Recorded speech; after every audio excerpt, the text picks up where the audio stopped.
kami siap menerima firman Allah.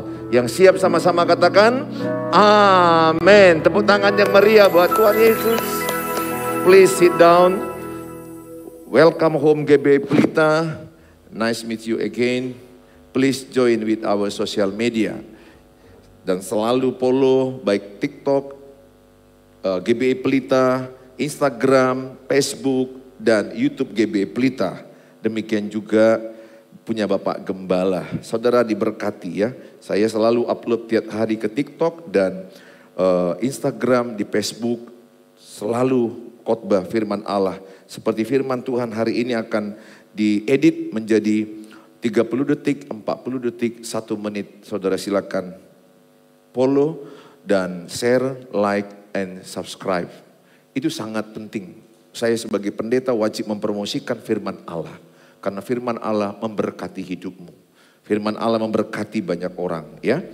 Tuhan memberkati kita. Hari ini kita nggak terasa sudah masuk Desember. Kita sudah masuk di suasana Natal. Makanya ada aksesoris Natal di mana-mana di ruangan ini.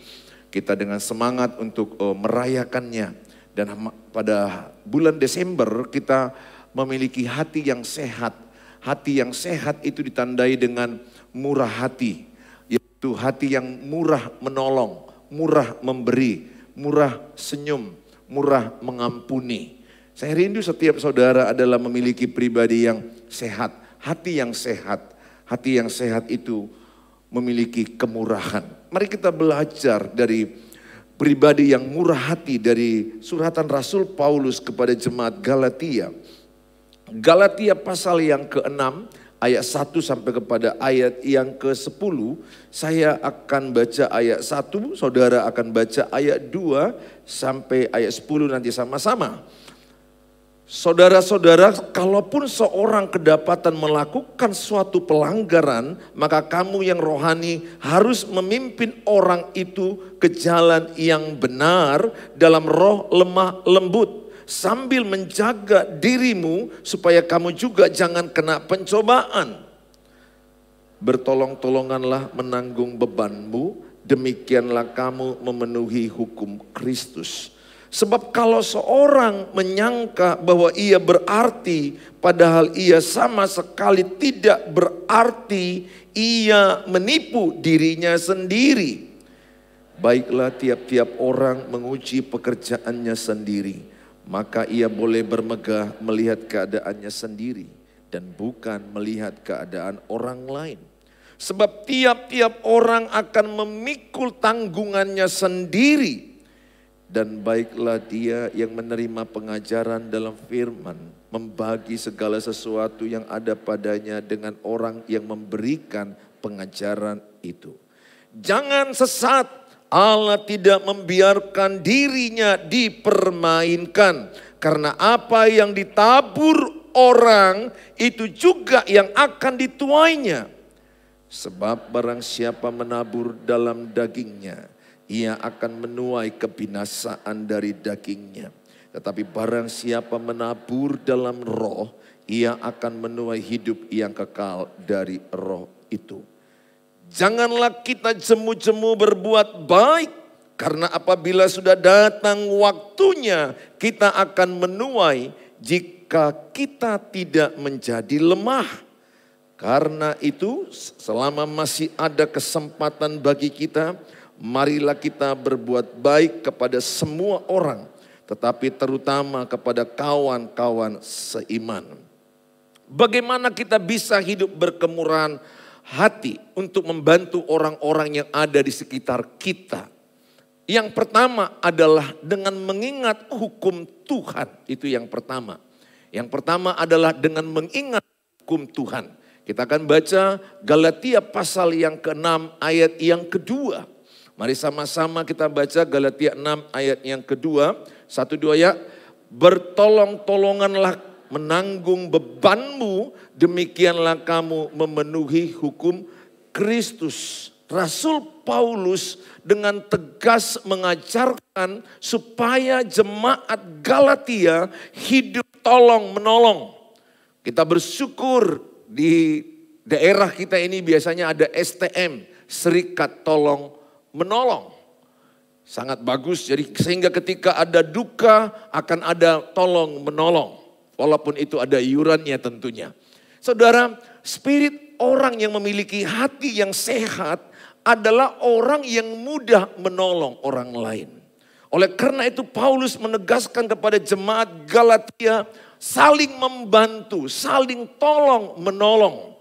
Oleh karena itu saya mengajak saudara juga pada hari ini ingatlah bahwa engkau memberi karena engkau memiliki dasar firman Allah. Dasar firman Allah lah untuk membuat kita menolong orang lain. Karena ada orang yang punya namanya hukum karma. Pernah dengar hukum karma? Ada namanya hukum karma. Di Alkitab bukan hukum karma, tapi hukum tabur tuai. Apa bedanya hukum karma? Hukum karma itu adalah bicara dari pengajaran lain tentunya.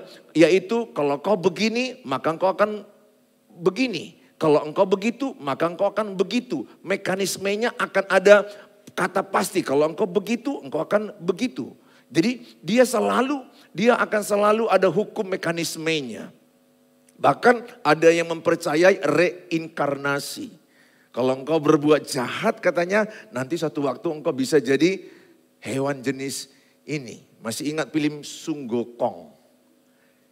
Tanya sebelahnya, pernah nonton Sung Gokong enggak? Mana tahu di sini nggak pernah ya? Oh pernah ya? Oke, yang pernah nonton film Sung Gokong hampir mirip lah itu. Pengajarannya berinkarnasi. Nanti tiba-tiba ada orang berinkarnasi menjadi babi, betul nggak saudara? Ada jadi monyet, ada jadi hewan-hewan lain. Nah saudara, kita nggak hukum karma. Kita hukum tabur tuai. Kalau kita menabur yang baik, kita akan menuai yang baik. Nah saudara, hukum tabur tuai masih ada hukum kasih karunia. Hukum kasih karunia ini artinya walaupun yang kita tabur itu sedikit dengan hati yang tulus, dengan hati yang baik, sekian waktu nanti apa yang kita tabur itu pasti kita tuai kalau kita tidak menjadi lemah. Kalau kita tidak menyerah, kalau kita tetap mau berbuat baik. Jadi dalam hukum tabur tuai masih ada hukum kasih karunia Allah.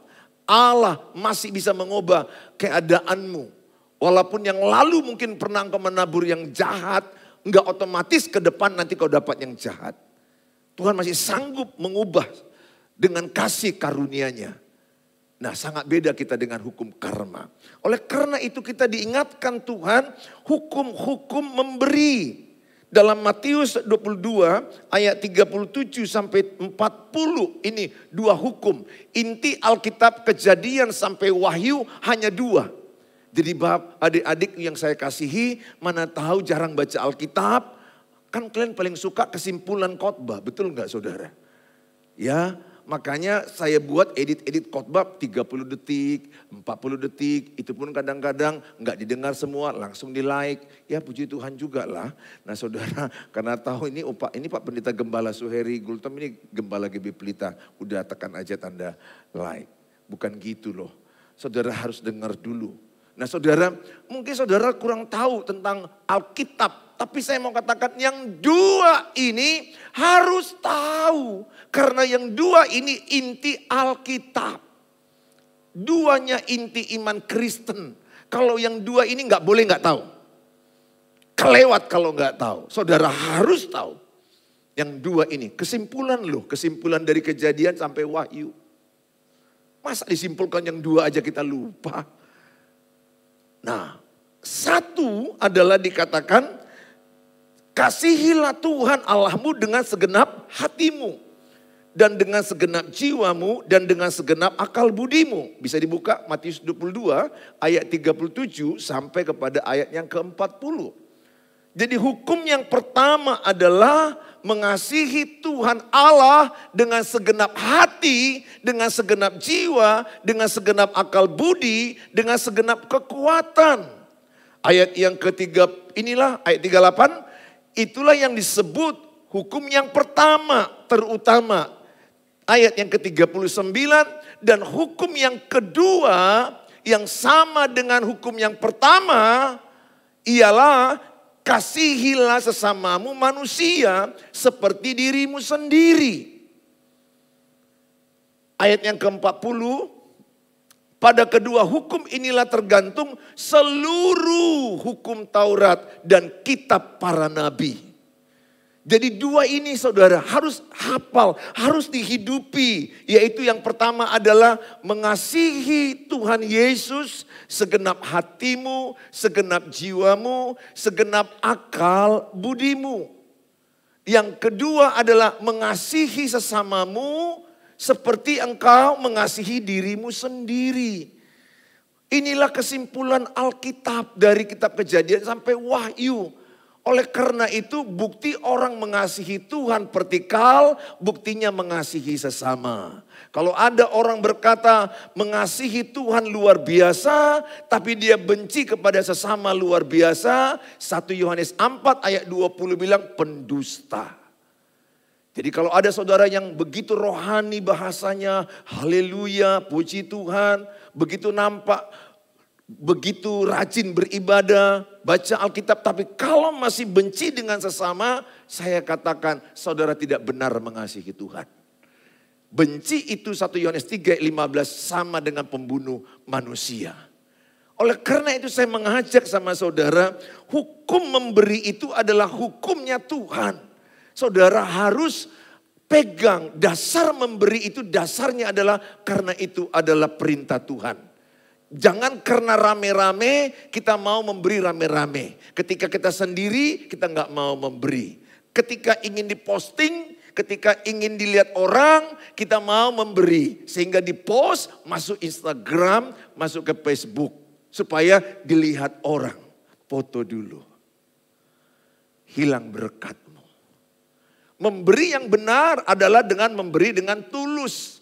Tidak usah diingat-ingat. Kalau saudara saya mau katakan prinsip memberi, habis memberi lupakan. Katakan sama-sama, habis memberi lupakan. Begitu bunyi tangannya ya, oke ya semua praktek ya. Habis memberi, 1, 2 ya. Habis memberi, ayo lupakan. Sekali lagi yang di atas belum ada tepuk tangannya ku dengar. Memang gelap tapi bisa tepuk tanganmu ku dengar. Ya, habis memberi, 1, 2 ya. Habis memberi lupakan. Bilang sama sebelahnya, jangan ceritakan apa yang kau beri. Tepuk tangan bagi Tuhan Yesus. Supaya saudara berbeda dari orang lain. Karena ketika engkau memberi, kau ceritakan sama orang, berkatmu gak ada lagi dari Tuhan. Ingat ya, kalau engkau memberi, kemudian kau ceritakan, berkatmu gak ada dari Tuhan. Karena engkau memberi tidak tulus. Pernah dengar orang kata, aku yang ngasih bajunya itu. Itu dari kampung itu. Gak ada baju silam hot itu. Gayanya aja itu hot. Tapi bajunya itu aduh, gak tahu dirinya itu. Udah banyak bajuku beli sama dia. Tapi sok-sok pula cintanya sama si Tiur, bukan sama aku. Saya mau katakan, apa yang kau beri jangan ceritakan sama orang. Habis berkatmu. Tuhan gak berkati. Ya, banyak sekali kita mendengar orang. Kalau gak karena aku kau gak jadi orang katanya. Jadi apa? Bodat katanya. Jadi seolah-olah karena pemberiannya itu dia menjadikan orang itu berhasil. Tidak. Jangan. Saudara kalau memberi jangan ceritakan sama orang. Apa yang diberi tangan kananmu jangan tahu tangan kirimu. Atau sebaliknya. Artinya apa yang kau beri jangan orang lain tahu. Biarlah hanya kau dan Tuhan. Dan tidak perlu titing di gereja. Pengumuman. Ketika diumumkan jumlahnya enggak pas. Harusnya 25 juta yang diumumkan 250.000. Itu bisa masalah. Ulangi titing minggu depan. Maaf, perubahan. Bukan 250.000, bukan 25.000, 25 jutanya dari Amang Simanjuntak. Dan kalau engkau memberi satu waktu kaya, gak perlu kursimu di gereja khusus. Gak perlu VIP. Biarlah hatimu yang tulus itu dilihat Tuhan. Kadang-kadang ada orang karena banyak menyumbang di gereja, kursinya pun gak boleh ditempati. Ada orang yang berani menempati kursinya, dicubitkan dia. Nasoi boto hodo, apunanisia kursion, bahasa Indonesianya. Tidak tahukah engkau milik siapa kursi ini? Jangan berani kau duduk di sini. Penyumbang terbesar di gereja ini, termasuk salib itu. Tuhan Yesus yang disalibkan pun mendengar itu. Sedih. Kok bisa begini? Yesus memberikan nyawanya. Yesus memberikan darahnya. Bapa itu murah hati. Darah putra tunggalnya. Bapa itu murah hati. Anak tunggalnya satu-satunya Allah anak diberikan. Begitu besar kasih Allah, Yohanes 3:16. Begitu besar kasih Allah akan dunia ini. Dunia ini adalah manusia yang berdosa. Dia berikan putra tunggalnya. Saudara, Spirit Bapa itu ada pada kita, murah hati, murah menolong, murah memberi. Tidak untuk dipuji orang, tidak untuk diposting, tidak untuk diumumkan.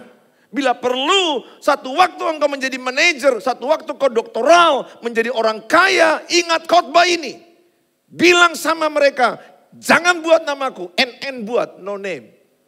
Malaikat bertepuk tangan di surga. Orang yang seperti ini, malaikat merinding melihatnya. Padahal yang sudah diberinya mungkin setengah dari gedung gereja itu. Tapi ada orang yang hanya memberikan sedikit, itu pun gayung gereja, gayung. Kalau bisa pun dibuat di situ marganya es gultom.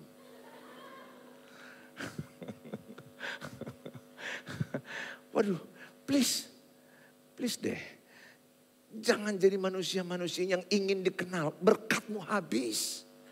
Jangan suka menceritakan apa yang kau beri sama orang. Bahkan kalau engkau memberi dalam kasih agape, jangan berharap orang berbilang terima kasih.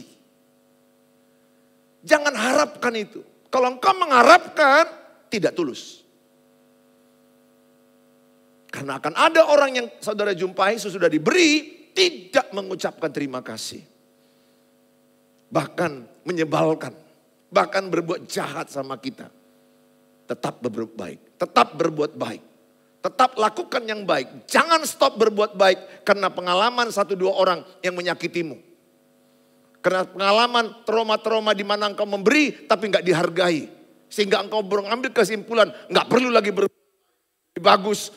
Biasa-biasa aja. Enggak perlu menolong orang. Aku udah trauma nolong orang. Pernah aku tolong tapi digosipinya aku di belakang. Pernah aku tolong tapi aku dipitnanya di belakang. Udahlah manusia ini enggak perlu ditolong-tolong. Urus diri masing-masing. Don't do it.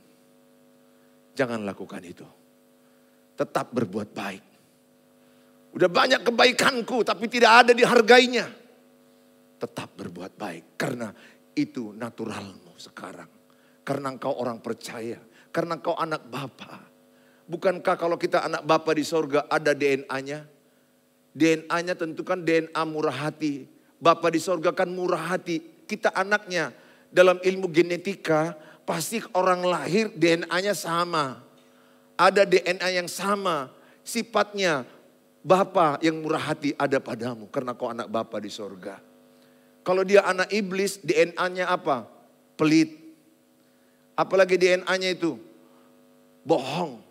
Yohanes 8:44 berkata, jikalau engkau suka berdusta, bapamu adalah iblis. Jadi kalau kita di ruangan ini yang masih suka berdusta, bapamu bukan Bapa di sorga. Bapamu iblis. Mana ayatnya Pak? Yohanes 8 ayat 44. Anak Bapa di sorga, kalaupun bohong, dia gelisah. Dan dia mengaku dan minta maaf. Dan bertekad tidak mau berbohong. Dia punya ambil keputusan untuk jujur, berintegritas. Saya bilang saya tidak pernah sama sekali bohong. Kalau saya bohong itu saya gelisah. Saya tidak tenang, saya langsung nangis, minta maaf. Ampuni aku Tuhan. Tapi bukan berarti besok aku bohong lagi, besok bohong lagi, tidak. saya menghormati kasih karunia Tuhan. Orang yang menghormati kasih karunia Tuhan tidak bermain-main dengan dosa. Jadi hukum Tuhan kita memberi. Saudara, kalau kita belajar dari firman Allah, Matius 25 ayat 40 dikatakan. Matius 25 ayat yang ke-40, mari sama-sama kita membaca. Mari sama-sama kita baca, 1, 2, iya. Dan raja itu akan menjawab mereka, aku berkata kepadamu sesungguhnya segala sesuatu yang kamu lakukan untuk salah seorang dari saudaraku yang paling hina, kamu telah melakukannya untuk aku. Jadi saudara mau lihat Yesus, lihat aja fakir miskin, itu Yesus. Itulah gambaran Yesus. Saudara mau lihat Yesus, lihat orang sakit di rumah sakit, itu gambaran Yesus. Saudara mau lihat Yesus, pergi ke panti asuhan. Itu gambaran Yesus. Allah itu roh. Kita nggak bisa lihat wujudnya. Tapi dia memberikan gambarannya. Jadi ketika engkau memberikan bajumu kepada orang yang tidak punya baju di tahun baru ini, di Natal ini, engkau memberi kepada Yesus. Mana tahu ada kau jumpai tetanggamu yang gak kebetulan gak punya ayah, gak punya ibu. Engkau pergi belanja ke satu mall atau kepada pasar di mana engkau belanja. Kau mengingat di sebelahmu ada gak punya sepatu, gak punya baju. Belikan sama dia. Ini kesempatan bagimu. Percaya saya katakan kalau itu yang kau tabur, Bapa di sorga akan memberikan tuaian lebih daripada itu. Dengan catatan bukan target bonus dari Tuhan. Tuhan gak balas pun gak apa-apa. Yang penting hatimu mau memberi. Ini kesempatan bagi kita bisa memberi. Hidup ini adalah kesempatan. Poin yang kedua, kita akan lihat poin yang kedua. Jangan jemu-jemu berbuat baik. Sama-sama kita baca 9. Janganlah kita jemu-jemu berbuat baik. Karena apabila sudah datang waktunya, kita akan menuai jika kita tidak menjadi lemah. Kadang-kadang kan siapa di sini yang pernah lemah atau lelah berbuat baik kepada seseorang karena orang itu menyebalkan. Pernah nggak kalian? Itu manusia nggak tahu ditolong itu. Nggak berotak itu. Kita udah lakukan ini. Bilang terima kasih pun tidak. Mukanya pun tetap jeruk purut. Kita kasih dia baju bekas yang masih bagus, yang masih layak pakai. Dia bilang, baju bekas, kenapa enggak baju dari mall? Kita beli baju dari mall, harga 100 ribu. Ini pun bisa aku beli kalau 100 ribunya. Sebel enggak kira-kira? Halo? Menyebalkan enggak kira-kira? Pernah pengalaman menyebalkan jumpa orang yang saudara tolong, tapi enggak tahu ditolong? Oh iya, semoga bukan dirimu, amin. Kalau engkau, kutanya dulu samamu, kalau engkau sudah menerima pemberian orang dengan tulus, seharusnya saudara bilang apa? Terima kasih. Saudara memberikan kado sama orang yang ulang tahun. Atau orang yang memberikan kado ulang tahun kepadamu. Apapun isinya. Bagi engkau laki-laki mungkin isinya dikasih kaos kutang 2 buah. Merek singlet Tiger entah apa, saudara terserah, nggak tahu lagi. Nah saudara dikasih apa ucapan terima kasih. Saya pernah ulang tahun di kampung, yang dikasih itu sama saya adalah 2 buah telur ayam.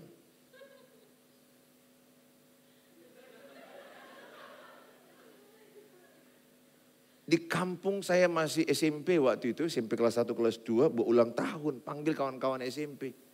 Ya biasalah malam-malam kita semangat buka-buka kado, malam-malam buka kado. Yang gak tahannya itu macam-macam lah kado-kado mereka.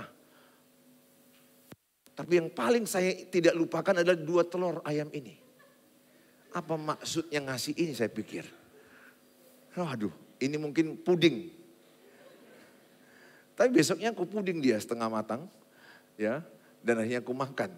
Dan aku masih ingat siapa yang memberikan itu. Tentunya aku berkati. Saya katakan sama saudara, orang memberi kepada kita, kita cukup berkata thank you, terima kasih. Jangan rendahkan pemberiannya.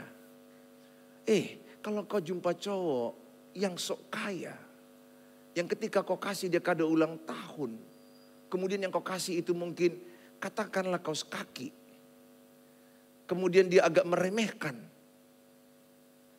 Dan waktu kau memberikan itu sebenarnya ada getaran-getaran cinta di balik kaos kaki itu. Karena ada loh laki-laki yang tell me, telat mikir. Konseling ke saya, Pak, nanya Pak ya, kalau ada anak gadis asal ulang tahun saya selalu ngasih kado terus. Entah kasih ulang tahun, mau Natal, selalu beli baju sama aku terus. Udah berapa lama? Udah 4-5 tahun Pak. Apa artinya Pak?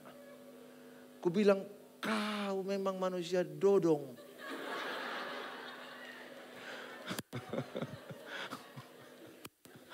Masa kau nggak bisa bayangkan? Aku tanya sama dia, di antara sebanyak pria itu, kemudian ada nggak yang lain dikasih? Nggak ada, aku aja. Kami banyak Pak teman, ada 20 orang, ada apa. Tapi aku aja dikasih dia terus. 2 jenis kemungkinan dia. Kalau nggak dodong, karena dia sangat polos. Itu bahasa yang lebih positif. Bukan polos tak berotak, bukan. Tapi dia memang polos. Masih bertanya. Saya bilang sama dia, begini adikku, begini anakku. Itu artinya perempuan itu ada tanda-tanda suka samamu. Suka apa Pak? Suka menabokmu. Mencintaimu. Oh gitu ya Pak? Ya Tuhan, ini manusia polos dari mana? Ya begitu saudara, yang laki-laki di sini mana tahu ada yang polos-polos. Kau udah mulai asal ada makanan-makanan dikasih samamu. Di antara sekian banyak laki-laki, kau lebih banyak, kau lebih spesial. Kau mulai harus tahu itu. Getaran-getaran apa di balik pemberian itu. Tapi jangan engkau jahat, kau terimai, tapi kau tolak cintanya. Itu namanya dosa di mata Tuhan. Saudara lebih bagus bilang sama dia, terima kasih. Udah jangan kasih lagi, sorry lah. Udah ya, makasih. Daripada dia habis modalnya. Cinta ditolak, akhirnya dukun bertindak. Saya mengajak sama saudara, jangan jemu-jemu berbuat baik. Saya punya prinsip, the longer the better. The longer artinya kadang semakin lama kita menanti tuaian itu, biasanya makin baik. Engkau udah begitu baik sama orang, kau baik sama dia, tapi tetap dia mengesalkan, terus saja buat baik. Saya belajar itu. Pasti di hatimu, saya bisa rasakan ada orang-orang yang seperti itu yang mengesalkan hatimu. Apakah aku stop berbuat baik? Apakah aku balas dengan kejahatan? No way. Ingat ciri anak Tuhan Matius 5 ayat 4. Berkatilah musuhmu, berkatilah orang yang menyakitimu. Itu ciri anak Bapa di sorga. Anak Bapa di sorga memberkati musuh, memberkati orang yang menyakiti hatimu.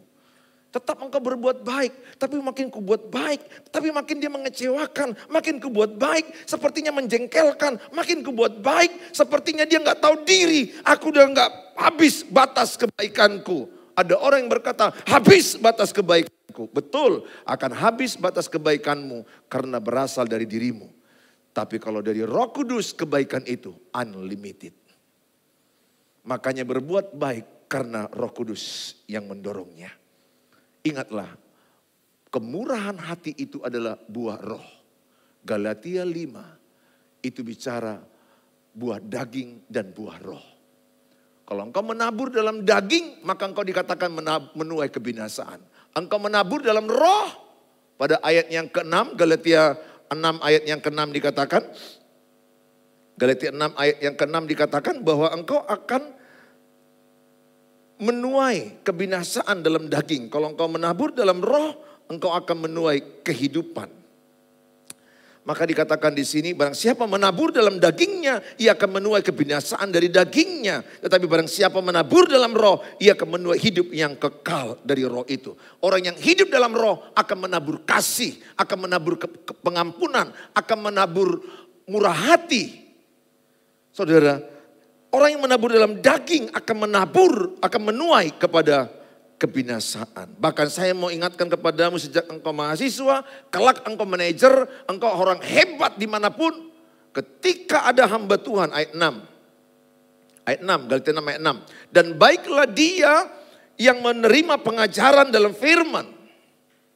Membagi segala sesuatu yang ada padanya dengan orang yang memberikan pengajaran itu. Jadi satu waktu engkau menikah dan engkau punya rumah baru, ada pendeta khotbah di rumahmu, amplopkan berkat sama dia. Ini prinsip firman Allah. Belajar engkau memberkati hamba Tuhan. Mungkin ulang tahunmu panggil pendeta, jangan hanya kasih makan biasa. Hormati hamba Tuhan itu sebagaimana engkau menghormati Tuhan.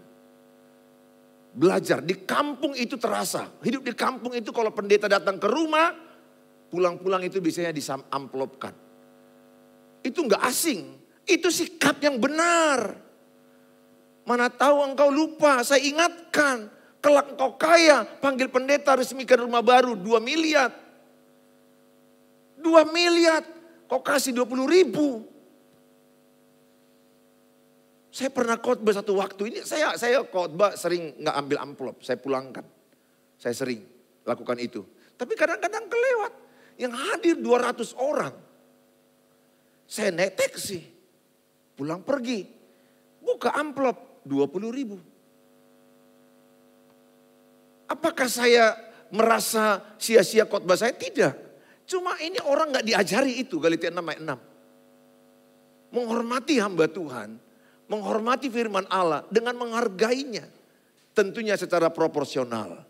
Tidak harus bagaimana sekali. Semakin banyak kau berikan dengan berkat yang kau dapat. Puji Tuhan untuk kebaikan hamba Tuhan. Menghormati hamba Tuhan, menghormati pendeta datang ke rumahmu adalah menghormati Tuhan. Karena pendeta adalah wakilnya Tuhan untuk menjadi berkat bagi umat Tuhan. Apapun gerejamu. Amin. Nah saudara yang saya kasihi, inilah firman Tuhan. Sehingga yang ketiga adalah jangan lewatkan kesempatan. Karena itu selama masih ada kesempatan bagi kita, marilah kita berbuat baik kepada semua orang. Tetapi terutama kepada kawan-kawan kita seiman. Jadi berbuat baik terutama kepada siapa? Teman seiman. Itu jelas ayatnya. Utamakan teman seiman. Tapi berbuat baik terus. Seperti di Cianjur ada gempa bumi. Ya saya juga turut menyumbang. Walaupun ada isu-isu yang merek-merek label-label gereja dicabutin. Dan kemudian yang katanya adalah kristenisasi. Bagi saya akan tetap memberi. Tetaplah engkau memberi. Orang mengejek kita, orang merendahkan pemberian itu. Tulus memberi. Gak perlu pakai label pun gak apa-apa. Yesus memberi hidupnya. Hari ini, di Natal 2022 ini. Engkau hidup karena anugerah Tuhan. Sudah banyak yang meninggal. Di 2020 ketika COVID perdana. Kalau engkau bisa menginjakkan di malam Natal 24-25. 31 Desember. Itu kasih karunia. Maaf. Mungkin di antaramu ada yang sudah meninggal. Ayah ibumu dalam 3 tahun di masa pandemi ini. Hidup ini adalah kesempatan. Punyalah kesempatan engkau memberi. Selagi engkau masih bernapas. Bukan harus kaya dulu baru memberi. Dimulai dari apa yang bisa kau beri. Mungkin engkau hanya memberikan super mie. Atau memberikan 3.000, 5.000 kepada orang fakir miskin. Ketika ada orang buta datang ke rumahmu, jangan tutup pintumu. Kasih dia 1 gelas air. Mana tahu dia haus. Lihat banyak orang ketika orang buta. Datang ke rumah-rumah di malam di Desember. Tutup pintu. Don't do it. Buka. Karena dia adalah Yesus. Gambaran Yesus. Dia adalah rupa Yesus. Dia mungkin udah capek jalan kemana-mana. Ada duitmu 10.000 kasih. Bahkan kalau engkau bisa menahan tidak makan. Mungkin makan KFC atau makan pangsit atau makan apapun. Tapi uang makan itu 15.000 kau berikan sama dia. Bapa di sorga melihat engkau anakku. Masa depanmu kupelihara. Karena hatimu sama seperti hatiku. Jangan tutup kesempatan. Kita nggak tahu besok hidup atau mati. Jujur aja di antara ruangan ini pasti ada dalam ruangan ini yang bapak mamanya sudah meninggal dunia. Saudaramu yang meninggal dunia dalam 3 tahun terakhir ini. Hidup ini hanya seperti uap. Sebentar ada lalu berlalu. Sebentar ada lalu lenyap. Tapi kalau engkau ada hari ini karena kemurahan Tuhan. Kalau aku bernapas ada hari ini karena kemurahan Tuhan. Kalau engkau bangun besok pagi itu karena kemurahan Tuhan. Enggak semua lo besok bangun pagi. Enggak semua orang besok bangun pagi. Kalau engkau bangun pagi, engkau menghirup oksigen, itu kemurahan Tuhan. Berikan pengampunan dengan murah hati. Tolong orang yang butuh pertolongan. Hidup ini adalah kesempatan. Tepuk tangan bagi Tuhan Yesus.